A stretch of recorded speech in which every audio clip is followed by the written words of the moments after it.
Oke, Hermin, saya beritahukan bahwasanya tim penguji pada kali ini selaku ketua sidang Bapak Dr. Presiden Pengamat LC MPDI, penguji utama Bapak Profesor Dr. Mahfuz Nurul MPD, penguji pendamping 1 Ibu Profesor Dr. Rohana Jayati MPD, penguji pendamping 2 Bapak Dr. Informasi MPDI. Saudari Hermin, langsung saja saya berikan waktu kurang lebih 5 menit maksimal 10 menit untuk mempresentasikan secara singkat tesis yang telah saudari buat kali ini. Diawali dengan doa. Silakan. Assalamualaikum warahmatullahi wabarakatuh. Yang saya hormati Bapak Dr. Presiden MPDI, yang saya hormati juga Profesor Dr. Haji Muhammad Muslim FPD selaku penguji utama, dan saya hormati Profesor Dr. Haji Rohana Jayati selaku penguji utama penguji 1, Dr.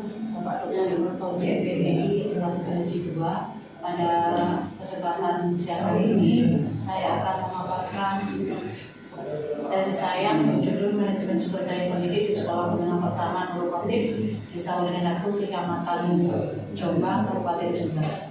Adapun konteks penelitian ini adalah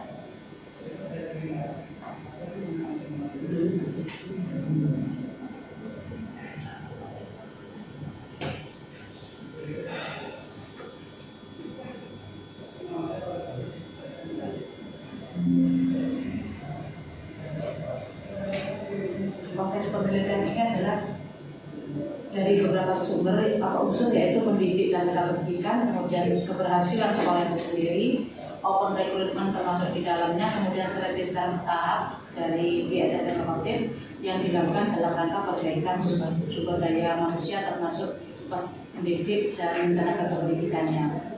Kemudian fokus penelitian dibagi menjadi 4, yaitu bagaimana rekrutmen sumber daya pendidik di sekolah menengah pertama Nurul Khotim, Desa Wulanenatu, Kecamatan Jember.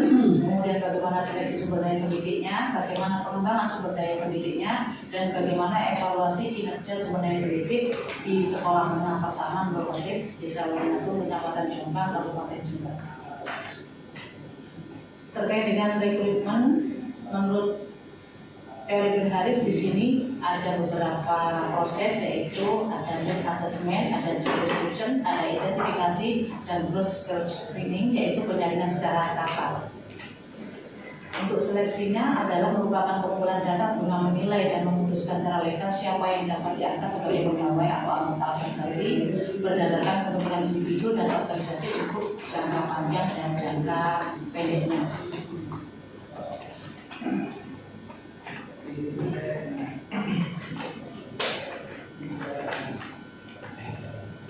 Kemudian terkait dengan pengembangannya, bahwasanya pengembangan sumber daya manusia termasuk pendidikan dalam proses yang panjang dan mengorganisasi prosedur yang ada untuk dipelajari dalam tujuan pencapaian organisasi. Organisasi di antara adalah pelatihan lesson study, membuat karya tulis, seminar, atau melalui forum komunitas pendidik, MGFP, dan sebagainya.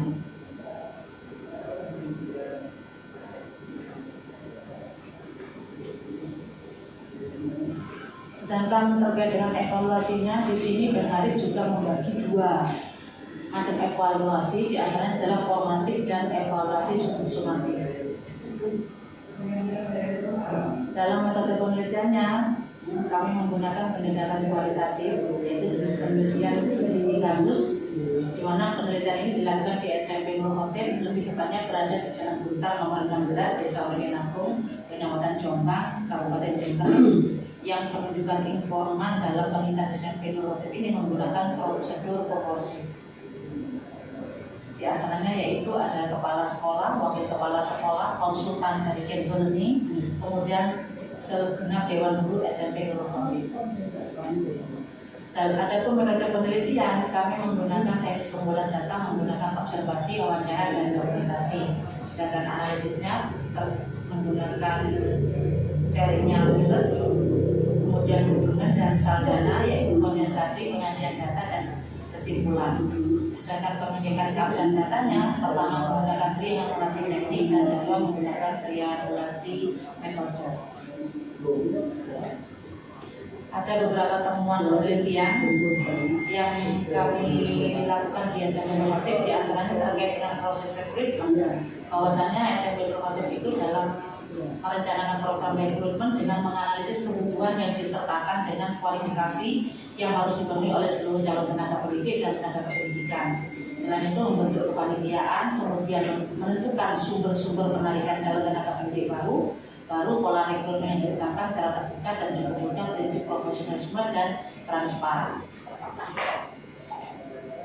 Proses seleksi di SMP Normatif juga di situ penerimaan dan seleksi berkas administrasi meliputi identitas diri, pengalaman kerja sebelumnya, pendidikan dan keterampilan kerja yang dimiliki pelamar, kemudian pelaksanaan tes oleh konsultan dari Kenzulani juga meliputi tes kompetensi, tes akademik, tes pengetahuan umum dan yang dapat berupa soal-soal objektif dan tes psikolog dan wawancara serta memberikan temuan hasil seleksi.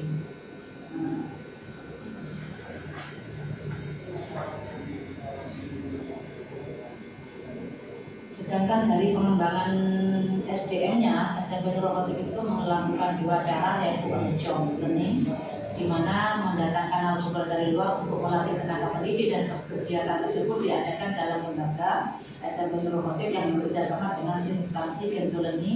Kemudian teknis of job, yaitu menugaskan beberapa tenaga pendidik untuk yang dianggap kompeten untuk mengikuti pelatihan yang diadakan di luar. Yang terakhir adalah evaluasi, di mana evaluasi sumber daya pendidik itu dilakukan oleh Kenzulani meliputi evaluasi pertengahan semester, diadakan supervisi dan seluruh guru SMP Normatif dilakukan dengan asesmen, kemudian diadakan di akhir semester genap dengan menggunakan aplikasi periode kerja guru, dan yang terakhir pemberian penghargaan bagi guru yang dan tenaga pendidikan yang berdedikasi tinggi bagi SMP Normatif Agung yang saat itu berakhir di akhir tahun pelajaran. Itu paparan dari saya, kurang lebihnya saya mohon maaf yang sebesar-besarnya dan saya akhiri. Assalamualaikum warahmatullahi wabarakatuh. Waalaikumsalam warahmatullahi wabarakatuh. Bu Ermin, dapat dilihat di abstrak, Bu? Abstrak Ya, terutama yang bahasa asing. Siapa yang buat, Bu? Oke. Bahasa asing? Bahasa Inggris sama bahasa Arabnya? Saya membuat itu, Pak. Membuat saya. Oh, gitu. Oke. Jadi kalau dirasa memang belum mampu untuk membuat bahasa asing yang baik, nanti bisa minta tolong Bu PT Bahasa ya. Karena kita kerjasama dengan Bu PT Bahasa, di mana nanti tugasnya akan membantu mahasiswa yang memang belum mampu menerjemah ke bahasa asing, baik bahasa Inggris atau bahasa Indonesianya. Kalau bahasa Inggrisnya biasanya ditangani langsung oleh Pak Ketuanya, Pak Imam Mahmudi PhD. Kalau bahasa Arabnya untuk supaya atau Pak Alami, nantinya dibaca di kelas itu ya. OPT ya, Pak. OPT bahasa ini ya, kasihkan file yang bahasa Indonesia biar nanti diterjemahkan. Oke, untuk kata pengantar, Bu. Kata pengantar atau ucapan terima kasih pada orang-orang yang berjasa baik di kampus atau di luar kampus. Ya, yang nomor 8 siapa itu? Orang tua saya. Siapa? Usaha itu nama ibu saya. Bapaknya yang mana? Bapak Alam. Ya ditulis juga kan. Bapak namanya siapa? Tulis almarhum. Ibu siapa? Gitu kan. Karena orang tua itu pasti 2, mungkin 1. Ya.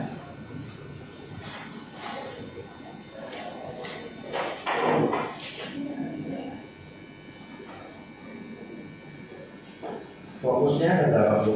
4. 4 apa saja? Terkait dengan rekrutmen sumber daya pendidik, kemudian seleksinya, terus pengembangan sumber daya pendidiknya, dan yang terakhir adalah evaluasinya. Oke, setelah ya Bu Ermin mengadakan satu penelitian di mana fokus adalah pertanyaan-pertanyaan yang harus mendapatkan jawaban di lapangan, hasilnya bagaimana? Ini tingkat hasilnya Ya, hasilnya bagaimana?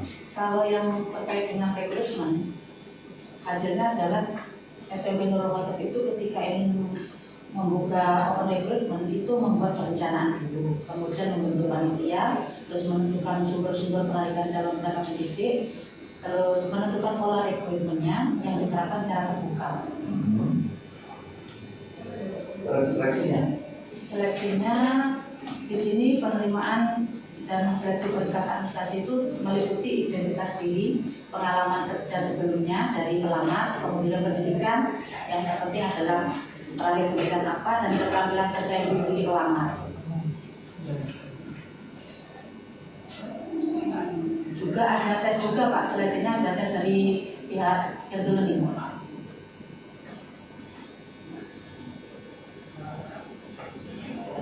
itu dituangkan di kesimpulannya. Oke, fokus ketiga. Kesimpulannya gimana? Fokus ketiga pengembangannya kita SMP Nurul Khatib itu menggunakan on the job learning dan off the job learning Pak. Di mana SMP Nurul Khatib itu dalam mengembangkan sumber daya pendidiknya itu mendatangkan narasumber dari luar untuk melatih tenaga pendidik, dan kegiatan tersebut kebetulan diadakan di SMP tersebut. Selain itu juga off the job learning, di mana lembaga mengirim beberapa guru yang memang betul-betul kompeten itu untuk mengikuti kegiatan-kegiatan sejenis seminar atau sejenis workshop, pelatihan-pelatihan ataupun NDMP.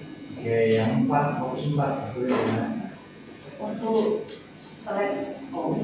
evaluasi ini ada yang dievaluasi oleh tim learning sendiri, ada yang dievaluasi oleh kepala sekolah sendiri, di mana itu menggunakan evaluasi pertengahan semester dan akhir semester, dan ada juga reward untuk guru yang berprestasi di akhir tahun. Iya, berarti ada 4 ya.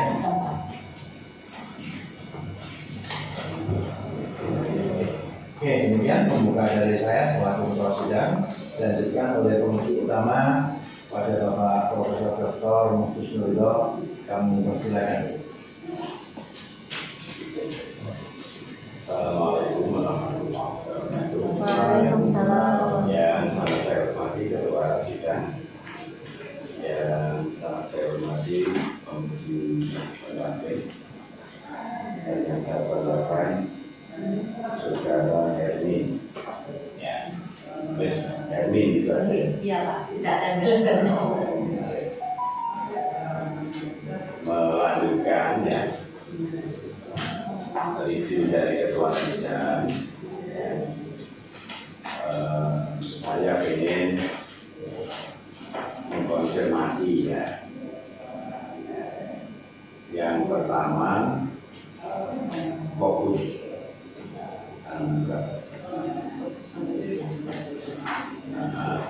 halaman 8 Pak. halaman 8. Coba ceritakan Pak, bagaimana Anda merumuskan fokus?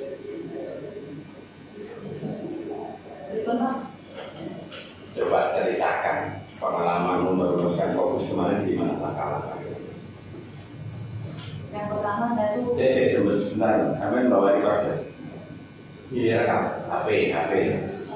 Sudah. Di sini. Oke. Saya taruh sini ya. Ya. Coba di sini Mbak. Sama mau di sini. Ya. Oke, ya kami.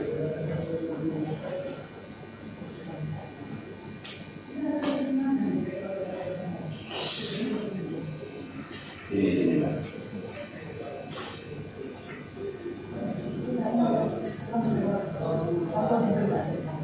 Sudah. Oh ya, soalnya nanti ada rekamannya gitu ya. Iya silakan. Coba. pertama itu saya sampai memutuskan 4 fokus penelitian itu karena saya tertarik untuk meneliti di SMP Nurul Khatib, karena SMP Nurul Khatib itu Ya itu tentu ya. Ini maksud saya. Apa pertimbangan untuk merumuskan fokus itu dasarmu? karena saya tempat fokus pendidikan itu adalah bukan itu, ya tanya langsung ya. Merumuskan fokus itu harus berlandaskan yang pertama teori, yang kedua fakta empiris. Nah ini berdasarkan teori itu teori apa yang kami gunakan? Ditunjukkan aja di sini, misalnya sebetulnya di kajian teori juga ada. kalau di teori kajian teori untuk ini ada rekrutmen itu saya mengacu pada teori Helena Wiribori itu bahwasanya metode perekrutan itu dapat menghasilkan kandidat yang baik untuk lowongan pekerjaan. Oke, jadi teorinya siapa? Helena Wiribori. Nah, ya. Itu yang punya awal-awal dulu saya sama Prof. Iya Pak, punya jenengan mari Pak. Iya, terus Pak Imran dulu saya suruh fotokopi, masih sekali nggak tahu fotokopi nggak. Yang punya jenengan pencarian dan pengadaan calon tenaga pendidik dan pendidikan.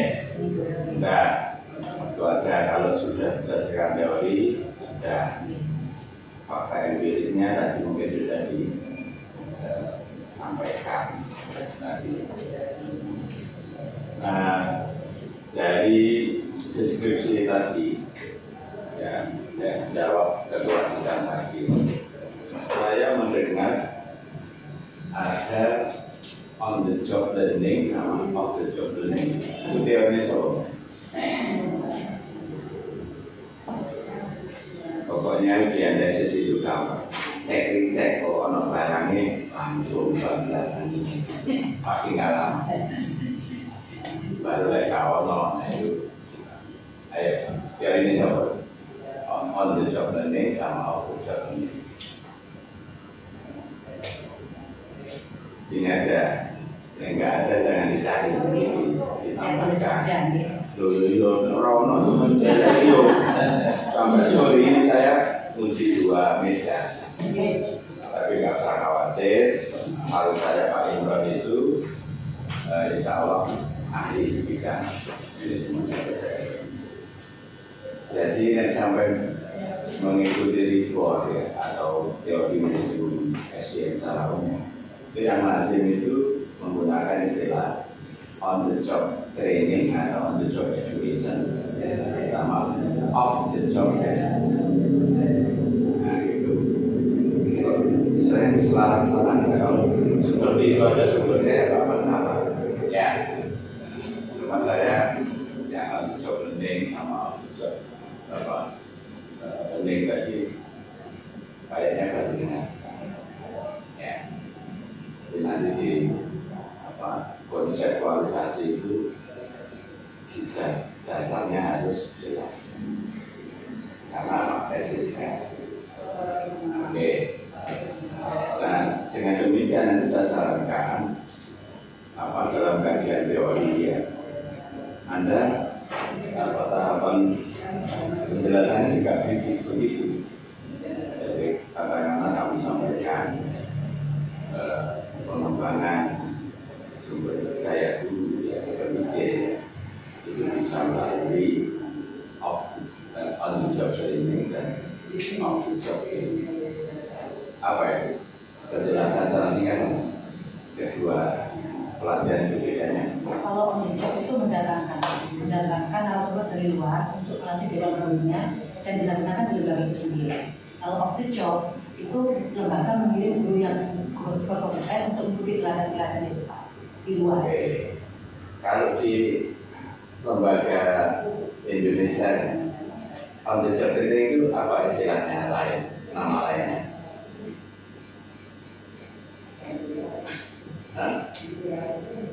Loh, kan pasti kalau dari programnya kamu asalnya di mana? Kalau saya di MTS. Dari Kemenang ya. Kalau di Kemenang kan bukan itu nama kegiatannya, kan ada apa itu tempat kerja itu di sini kan apa di sini kan di tempat kerja, yaitu on the job training. Jadi maksud saya ya, itu coba dioperasionalisasikan dalam praktek di kita. Kalau on the job training itu teori. Ya, kami ini penelitian empiris, otomatis datanya yang ada di lapangan, di praktek. Ya, coba nanti dioperasionalisasikan. Dulu ada yang menyebut dididikan siswa di tempat kerja. Tapi penjelasan tadi kurang tegas. Gimana tadi? On the job training itu mendatangkan. Itu misalnya ya, kegiatannya itu misal dari pengalaman kemarin ya bisa online ya. Itu tidak harus mendatangkan pelatihnya. Oke, cukup lewat web atau link ya. Nah gitu, maka definisinya saya kira harus rasional. Zaman dulu mungkin belum ada IT apa itu mesti ngundang trainernya. Ya, harus disesuaikan konteks. Berarti perlu ditambah. Atau melalui kalau nggak menghadirkan lagi atau melalui pedoman yang sudah desain ya mungkin itu nanti konsultasi Prof. Diki mungkin Pak Imron itu paham Pak Imron itu belakangan sering disuruh-suruhkan bikin pedoman sampai sering sobek. Nah,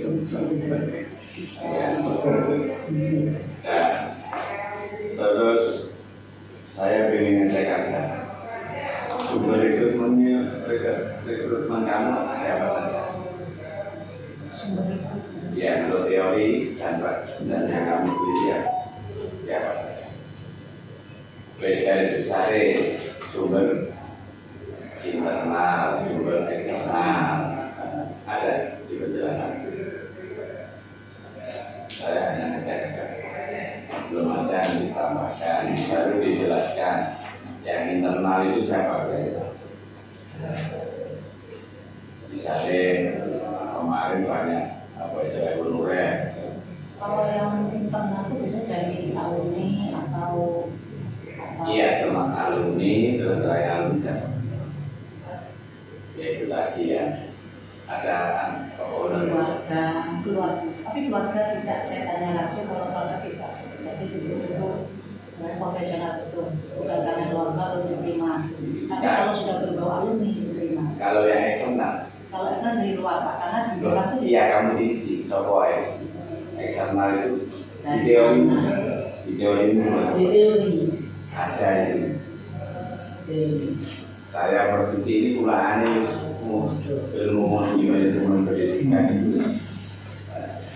nanti dilengkapi ya. Iya.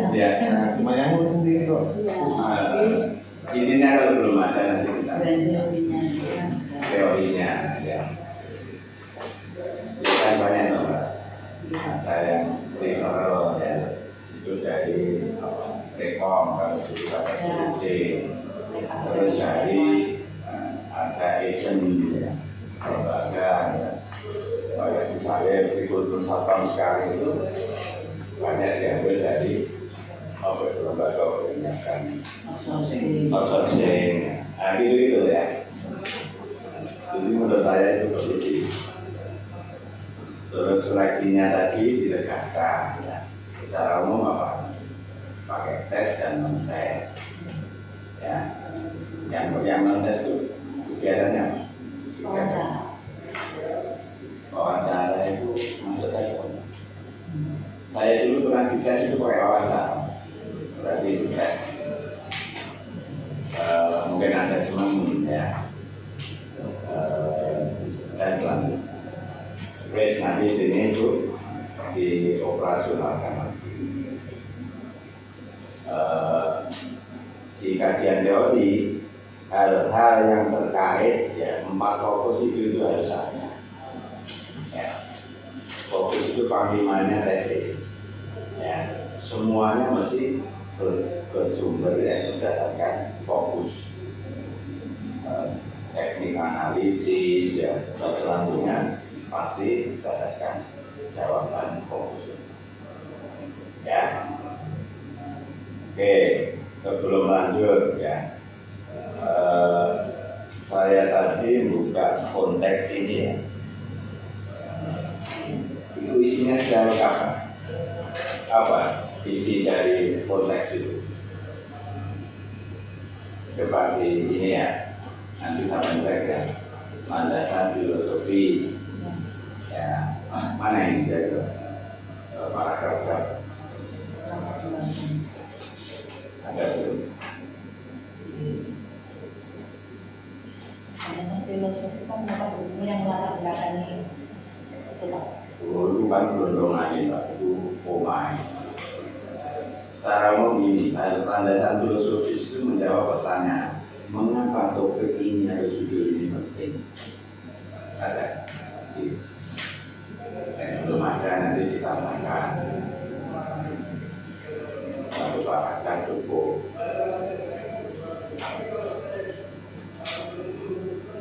Ada. Baik, daripada buka bolak-balik ya nanti lama ya. Jadi dibuka di terus Kalau balik. masuk di halaman 8. Coba dibaca nih, kadang-kadang itu ada.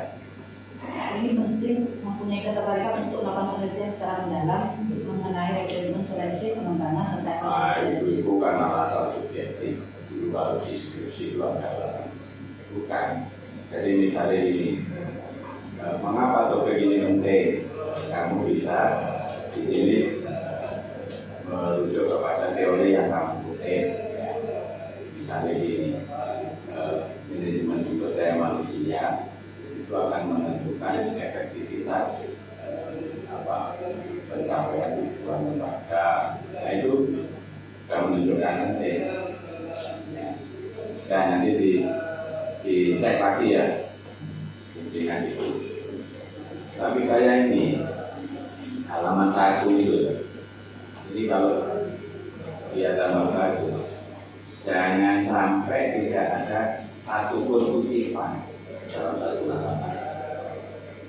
Itu satu halaman ngomongin cewek khusus banyak ininya ya. Saya pengen tanya nomor 1 itu nggak ada tutur sama sekali itu mengapa?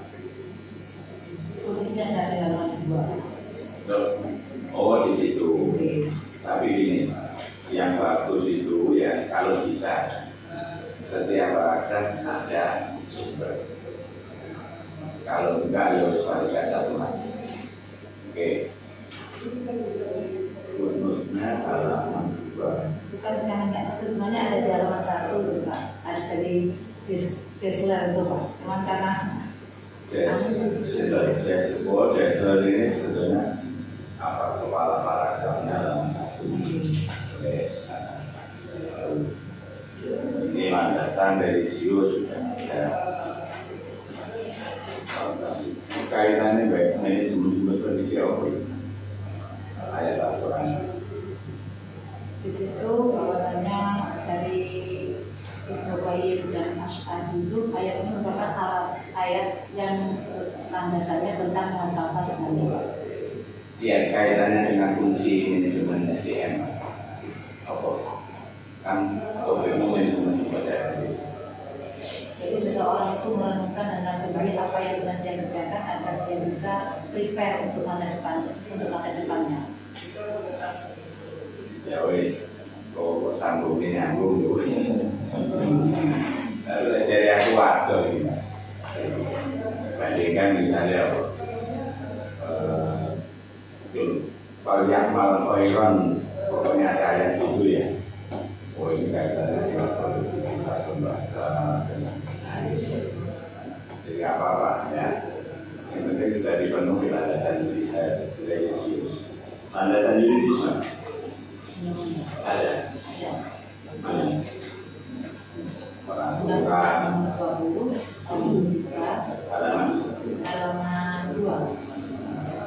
Oke. Terus landasan yuridis Oh iya, dan yang paling akhir landasan empiris ya itu ya ini baca ya. Oke, sekarang metode penelitian pertama.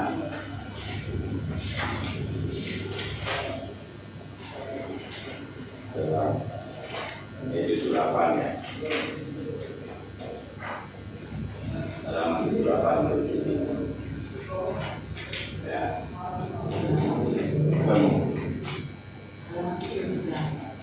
Ya. Coba lihat bagian teknik pengumpulan data.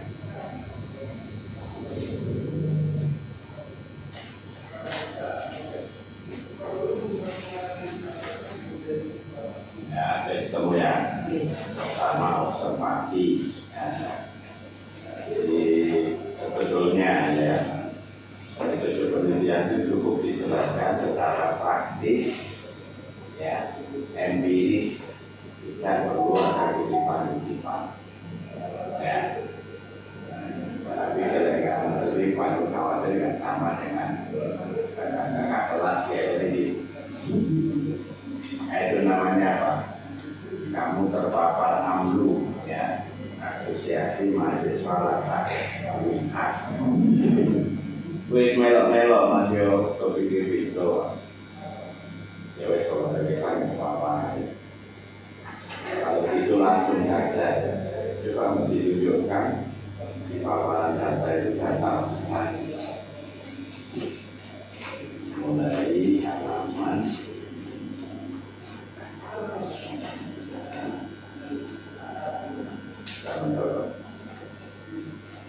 halaman 91 ya, paparan data itu.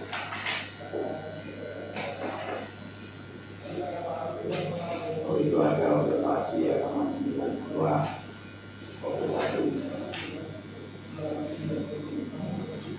halaman 93. Oke, saya kira sudah proporsional ya. Observasinya juga ada. Terkait observasi ini coba lihat di belakang itu ada lampiran foto-foto. Iya. Nah, pertanyaannya mengapa foto-foto itu kok kamu lampirkan? Supaya kami tidak menganggap kita meneliti. Tidak meneliti. Jadi nggak usah khawatir. Kalau kamu maksudnya itu pasti dapat paham. Tapi tidak tepat, ya. Untuk metode kualitatif tidak tepat. Apa bedanya kualitatif dan kualitatif? Waktu kuliah, mata kuliah, metode bikin bagaimana? Apa yang diisi Pak? Kalau kualitatif itu ada kenalan, tapi kalau kuantitatif ada data. Pada, jadi kualitatif juga perlu data, cukup kenalan. Data juga. Kalau ibu kan foto, bahasa Inggrisnya kami maklum kan gitu kan. Ini akan tahu ya. Data, ya, kuantitatif itu sifatnya diskrit. Jadi bisa dipisah-pisah sesuai variabel. Tapi kalau data kualitatif itu holistik, naturalistik, holistik, tidak bisa dipisahkan. Jadi misalnya kegiatan ini, ya, itu pasti ada kaitannya dengan proses, ya, yang di lokasi itu. Nah, konkretnya ini Pak. Nanti disisir lagi ya, diidentifikasi lagi foto-foto yang relevan dengan salah satu fokus mana, itu masukkan, integrasikan dengan paparan. Jadi gambar ini penting, jangan dilampirkan. Ya, jadi misalnya kita orang keterangannya sama sekali. Ini mah kita tahu. Ada workshop. Yang ini, ya. Workshop itu daripada masuk ke pengembangan. Kalau workshop itu berarti pengembangan ya. Lembaga yang di sana telah mengadakan workshop diikuti oleh guru-guru setelah refleksi. Hal tersebut sebagaimana ditunjukkan gambar tersebut. Nah, itu berarti katanya satu diri satu. Bisa nanti masalah.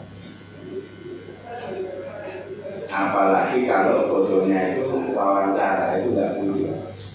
Kalau khawatir kurang viral nanti saya beli sendiri. Ngajak Pak Pemimpin itu jadi fotomu ini penting. Kalau dokumentasi kualitatif itu semua data penting. Nah, dilampirkan itu kayak ya sekunder. Itu saya sarankan ini diintegrasikan dengan paparan data yang di dalam, yang penting, yang relevan untuk fokus 1, fokus 2. Paham ya dasarnya? Oke, nanti ya. Tapi tidak perlu dilampirkan sendiri di belakang ya Pak? Dari tadi ya. Ini kalau ditegaskan itu menurut Ustaz saya itu ini haram, kan Ustaz mesti haram halal itu ya. Nah, menurut saya disarankan sama dengan yang boleh. Ya, berarti nanti ini apa? Kamu identifikasi lagi. Yang pertama itu Apa metode kenapa? Ya, jadi di dalam paparan data ada kegiatan rekrutmen. Nah, intinya nanti gambar ini memperkuat bagaimana ya itu tadi referensi namanya, bagaimana ditunjukkan dari gambar atau boleh dari gambar ini kami diskusikan ya, ini peristiwanya kayak apa, baru gambar ini yang penting sudah clear. Pasang kartu di dalam seperti ini. Oh iya, dari tampil di dalam ada Pak, terus saya rapikan lagi di belakang. Oh itu hanya dapat tambahan pahala atau tapi nggak dapat itu. Jadi cukup diterangkan di dalam seperti ini Pak. Loh iya, saya dari di dalam aja udah masih hampir nih. Itu lumayan loh, satu lembar itu berapa? Apa? 200 ribu untuk sodakoan itu. Apa di kota amal itu 2.000 aja itu sudah doakan selamat untuk dunia akhirat. Kan ini nggak gitu Mbak. Nggak dibilang ya sama Pak Indra. Besar akhiran Mbak. Loh, sebelum ini untuk buang balik kampung nggak perlu. Ya, nah sudah kamu ada di dalam nggak usah di sini. Kalau masih di dalam belum ada tapi di sini ada, dicek lagi. Foto ini relevan dengan fokus 1, fokus A masukkan. Oke, clear ya? Deal ya? Oke. Kayak bisa. Baik, Sanu. Kesimpulan nomor berapa? Ini halaman 146. Oke, jadi intinya yang paling sederhana, pokoknya jumlah kesimpulan sama dengan jumlah fokus berarti sudah sesuai, sudah bagus. Hanya perlu dilihat lebih lanjut ya. Semua kesimpulan itu kalimatnya menggunakan kalimat deklaratif ya, deskriptif, deklaratif ya. Jadi nggak boleh yang saya pada tambahan, harus final. Jadi misalnya fokus 1 kok nggak begini, bagaimana? Rekrutmen sumber daya pendidik di sekolah. Mulai ini assessment ya terus. Oh iya, habis itu kerjanya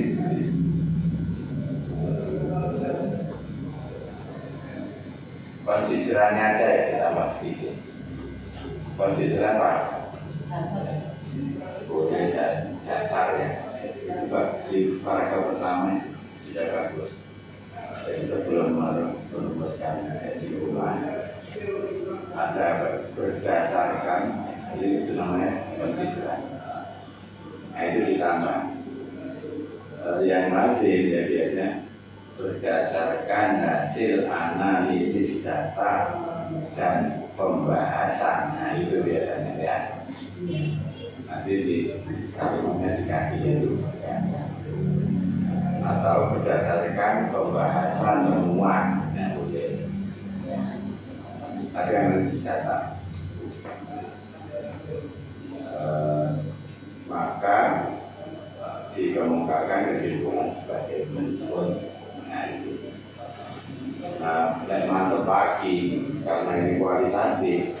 Kalau bisa nggak pakai nama ribas, nggak pakai 1, 2. Itu kalau kualitatif diganti verbal, ininya pakai 1. Boleh ya. Selain A. Tulisan pertama. Oh iya, cuma tulisan, nggak boleh gambar kan? Kan ada angka, atau angkanya terlalu atau apa? Saya sebetulnya yakin kamu ngerti. Hanya pura-pura. Jadi 1 itu kalau angka ini biasanya cocok untuk kuantitatif, nomor itu. Nah, kalau kualitatif itu yang pas. Pas itu bahasa siapa yang ngomong? Renatu, Pak. Dengan aku.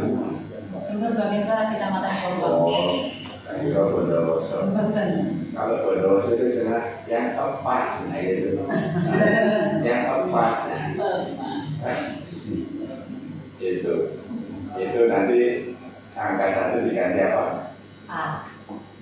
Atau pertama. Pertama, bukan atau pertama. Kesimpulan sebagai berikut. Pertama, ya. Nanti kedua, yang lain-lain, khususnya yang teknis, ya. Nanti ikuti pedoman penulisan tesis. Ya, yang kita lihat ya judulnya ini sudah simetrik, itu sebabnya sudah bagus. Ya, menggunakan pedoman. Ya. Terima kasih, sekali lagi selamat ya. Selamat profesi ya. Sudah saya data fisiknya. Oh, boleh. Nggak usah khawatir. Jadi apa rekor ilmu itu jalan malam kaki. Itu nggak hanya catatan saja, nggak hanya saran saja. Ini ambalan saya ini masuk sini.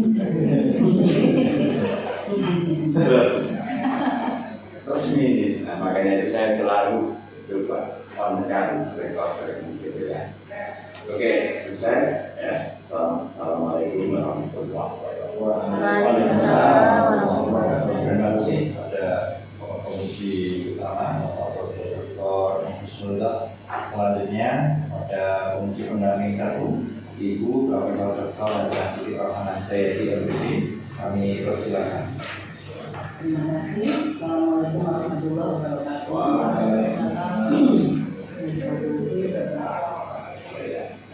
Kami sidang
belum operasional yang sudah mengikuti pedoman, tetapi belum operasional ya, jadi belum ada contoh-contoh.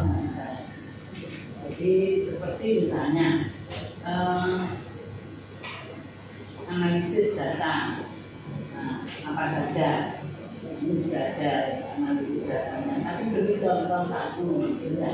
Terus pengumpulan metode atau teknik pengumpulan data.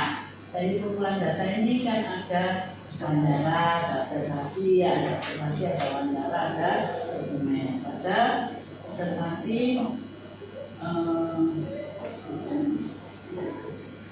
ini beri satu contoh, misalnya observasi ketika mengumpulkan atau mencari data fokus ke data. Anda sempat observasi di sana. Saya dulu menyarankan untuk observasi. Sudah ya, observasi. Di fokus ke berapa? Perencanaan ada saat rekrutmen, ada saat rekrutmen dosen, rekrutmen guru. Pada saat itu kebetulan ada rekrut pas pendidikan, pas ada pendidikan. Ada. Jadi waktu itu memang ada open recruitment. Oh gitu. Jadi kemudian Anda mengamati pada waktu itu. Ya. Pada saat rekrut Anda laporkan di sini paparan data.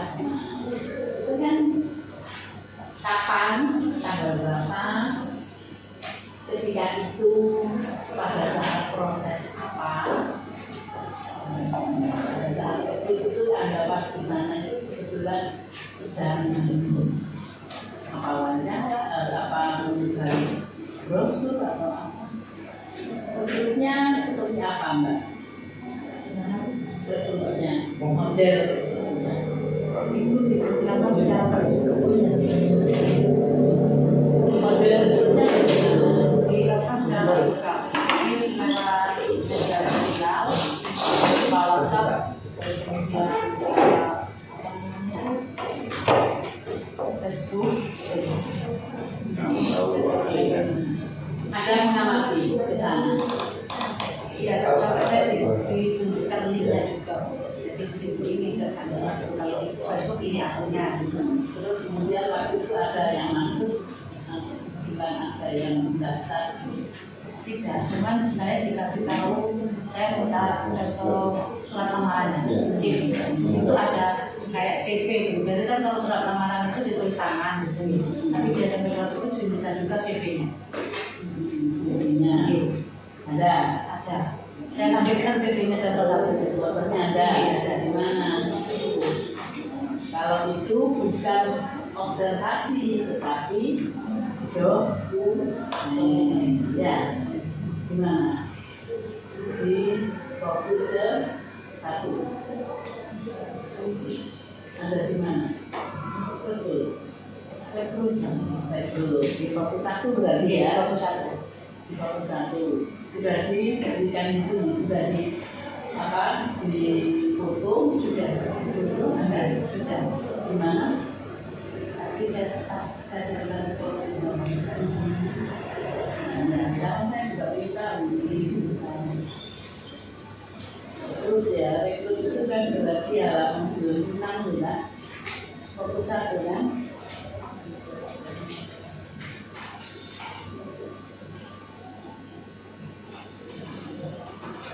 Iya, halaman 96. Terus ini. Penyebaran nanti kebetulan ya. Ini yang berjumlah observasi. Nah, waktu publikasi ini Anda waktu di sana. Cuma dikasih apa? Dikasih dokumentasi. Berarti ini bukan observasi, tetapi dokumen.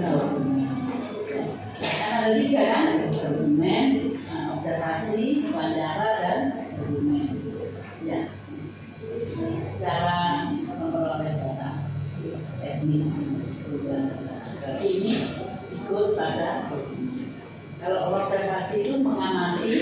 melihat mungkin waktu wawancara Anda melihat orang di luar yang lain, itu namanya observasi, mengamati atau melihatnya langsung.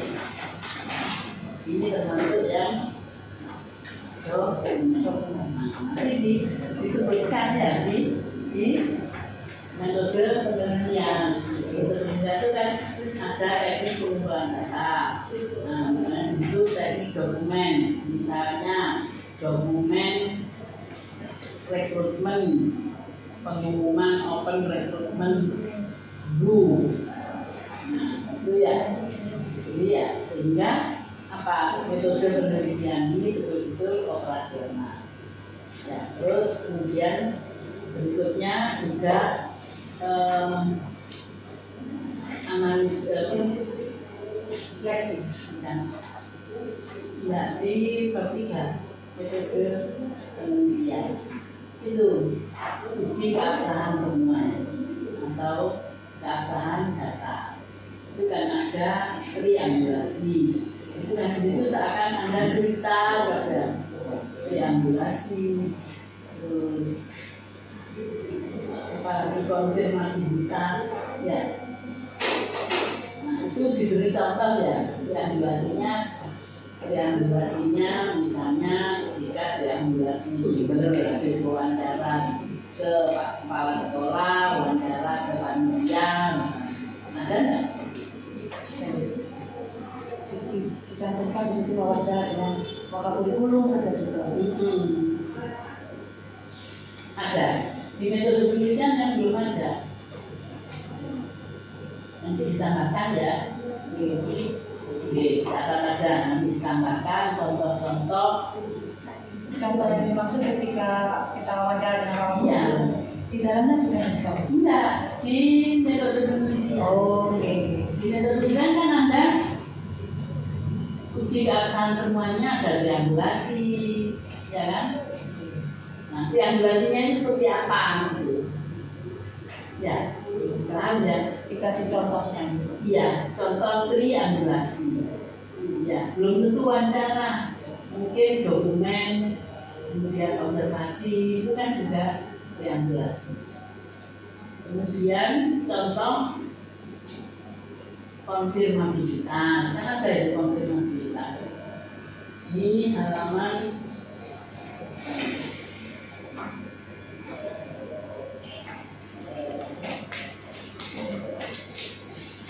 coba di halaman 87. Coba buka 87, 88. Ya, itu kan belum ada contohnya ya. Oke. Ya, keabsahan data itu kan ada credibility, transferability, kebergantungan, kepastian. Nah ini yang mana yang dipakai kan? Kita belum tahu, yang membaca ini belum tahu yang dipakai yang mana. Dari empat ini, dependability, credibility, transferability, confirmability. Ini dipakai semua atau beberapa yang dipakai? Kan tidak harus semua. Nah, yang dipakai yang mana? Berarti ditekankan pada berikutnya. Ya, yang dipakai yang mana? Contohnya seperti apa? Itu ya. Jadi penjelasan dari metode penelitian ini operasional. Oke? Ya. Oke. Itu maksud saya yang metode penelitian harus lebih dioperasionalkan. Terus kemudian nanti saya lebih menekankan lagi apa yang disampaikan oleh Bintang tadi, yaitu mengenai foto-foto dokumen yang ada di dalam, yang sudah ada itu di belakang tidak usah. Kemudian juga PPT dari materi kelas. Itu yang banyak sekali. Ya, itu ya tidak usah terlalu banyak. PPT materi kelas ini. Nah, kita lihat itu banyak sekali. Itu bisa juga kecil. Ya, tidak selalu seperti satu juta sendiri.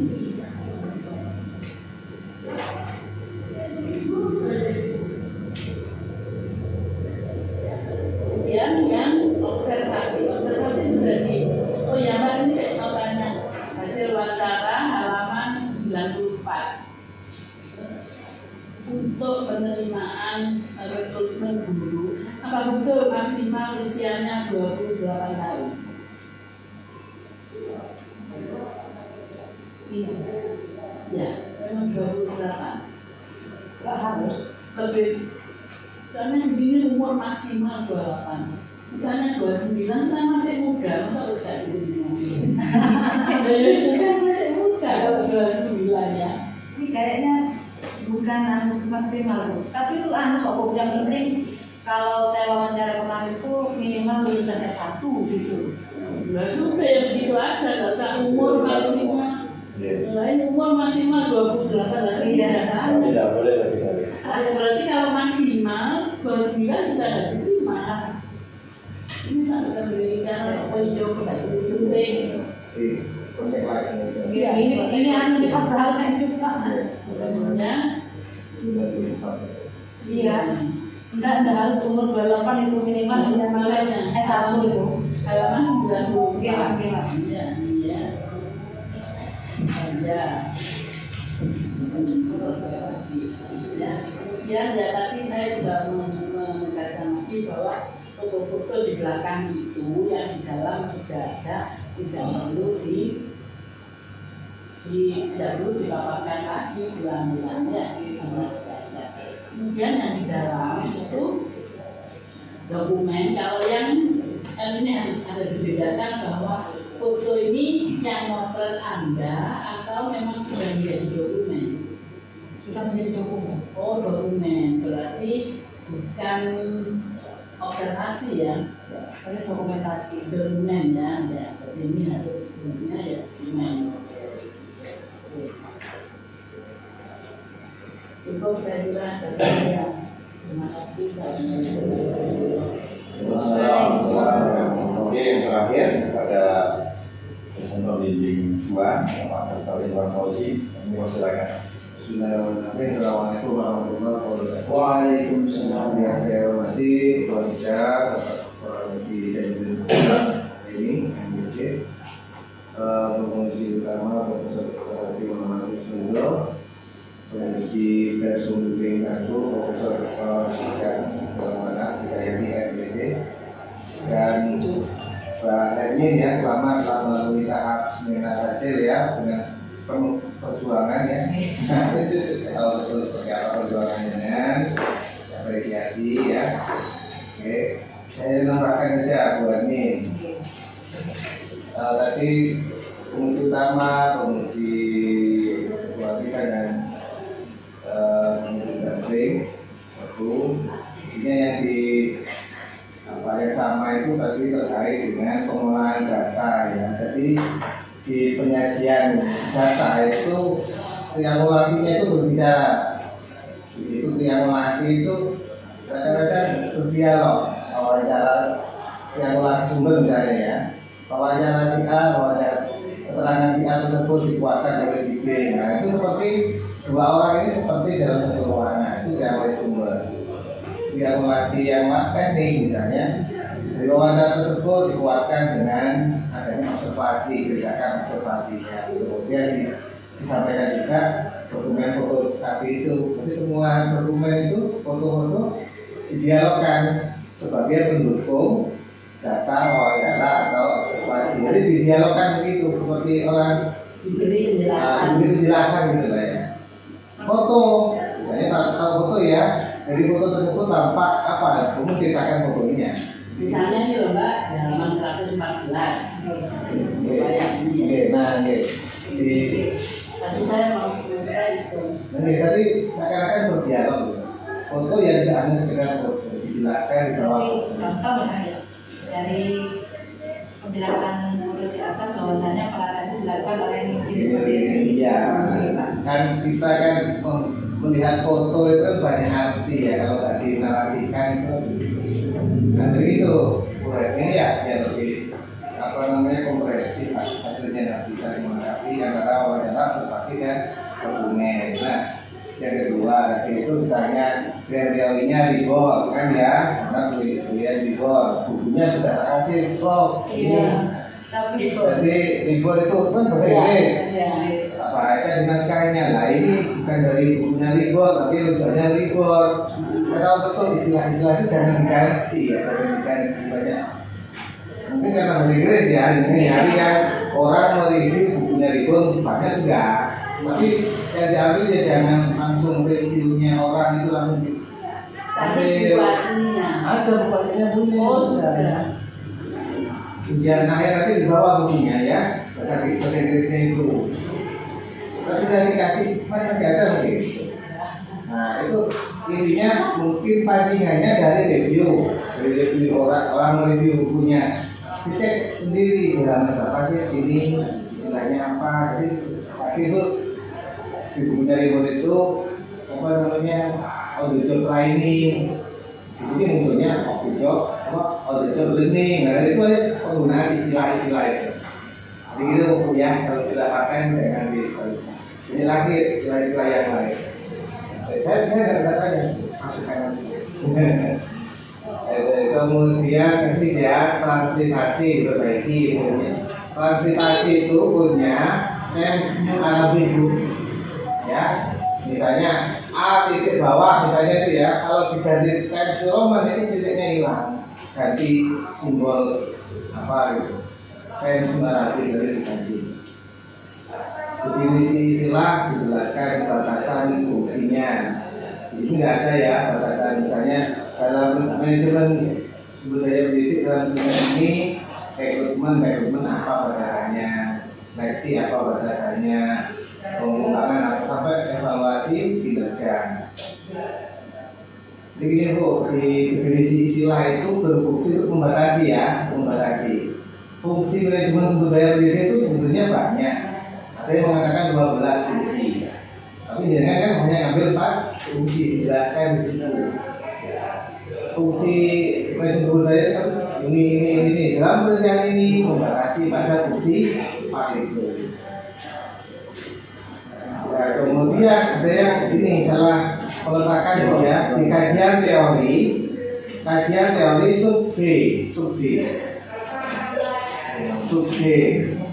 sub E halaman 72 ya, sub bab E pengembangan pendidik ya, sampai ke belakang pengembangan pendidik itu kan sebelum evaluasi kinerja pendidik itu.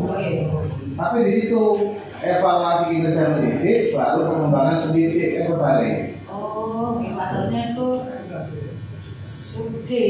Nah, ini dipindah ke sebelum evaluasi kinerja pendidik kan gitu Bu ya. Nah, ini tak terlihat sampai akhir loh, terakhir pengembangan pendidik kan gitu.